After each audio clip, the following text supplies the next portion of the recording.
Distributor adalah orang yang melakukan distribusi. Tugas utama dari seorang distributor yaitu menjembatani produsen dan konsumen.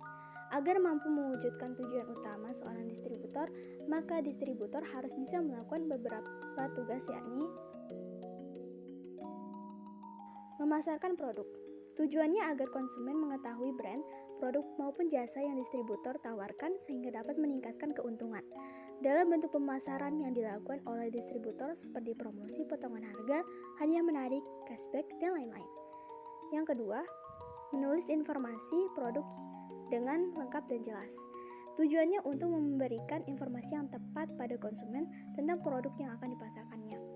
Dengan adanya informasi yang lengkap dan jelas dalam suatu produk, maka konsumen pun akan bisa memutuskan dengan mudah saat ingin memilih ataupun membeli produk yang sesuai. Yang ketiga, melakukan penyortiran produk. Memastikan kualitas barang tetap terjaga dengan baik sebelum barang tersebut sampai ke tangan konsumen. Aktivitas penyortiran barang ini juga sangat berguna agar bisa memisahkan barang yang reject. Yang keempat, melakukan pengangkutan produk. Dengan menggunakan truk besar dengan muatan yang lebih banyak seperti kontainer, hal ini dilakukan karena barang yang akan diangkut memiliki jumlah banyak dan seluruh biaya pengangkutan tersebut dibebankan pada pihak distributor. Yang kelima, menjual produk dengan harga yang kompetitif. Distributor dilarang memasang harga yang terlampau tinggi. Mereka harus melakukan riset terkait dengan harga pemasaran terlebih dahulu sebelum benar-benar menjualnya. Yang keenam, menyimpan produk dengan baik. Perusahaan distributor harus mempunyai gudang agar bisa menyimpan produk yang dijual sebelum diantar ke setiap pedagang kecil. Yang ketujuh, membeli produk dari produsen. Perusahaan distributor bertugas untuk membeli produk dari produsen dengan skala yang sangat banyak agar bisa disebar di beberapa toko dengan sistem ecer. B. Pengelolaan saluran distribusi. Atas dasar jenis dan segmen produk yang dipasarkan, jenis saluran distribusi dapat dibedakan menjadi 3 sebagai berikut. 1. Saluran distribusi barang konsumsi. Saluran distribusi yang dapat dijalankan sebagai berikut. A. Produsen, konsumen. Saluran distribusi ini paling pendek karena tanpa menggunakan perantara. B. Produsen, pengecer, konsumen. Dalam saluran ini, pengecer besar langsung melakukan pembelian kepada produsen sehingga toko pengecer dapat langsung melayani konsumen. C. Produsen, pedagang besar, pengecer, konsumen.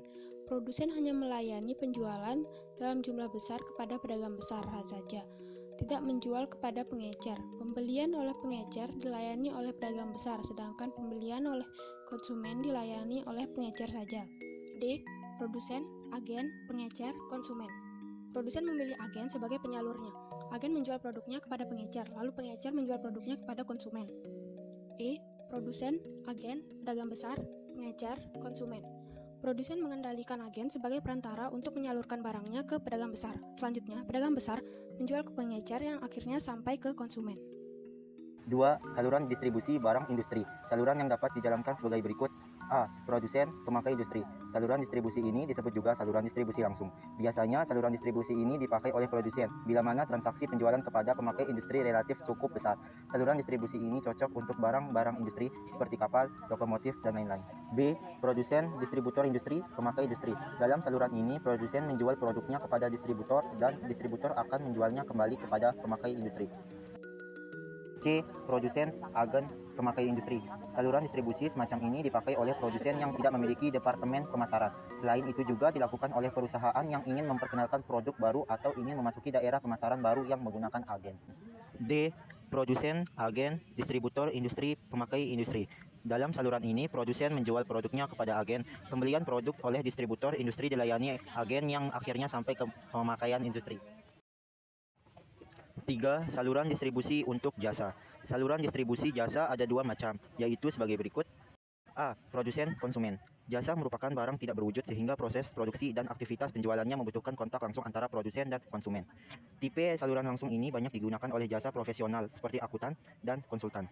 B. Produsen, agen, konsumen. Penjualan jasa juga sering menggunakan agen sebagai penghubung antara produsen dan konsumen, seperti jasa angkutan, travel, dan sebagainya. Thank you.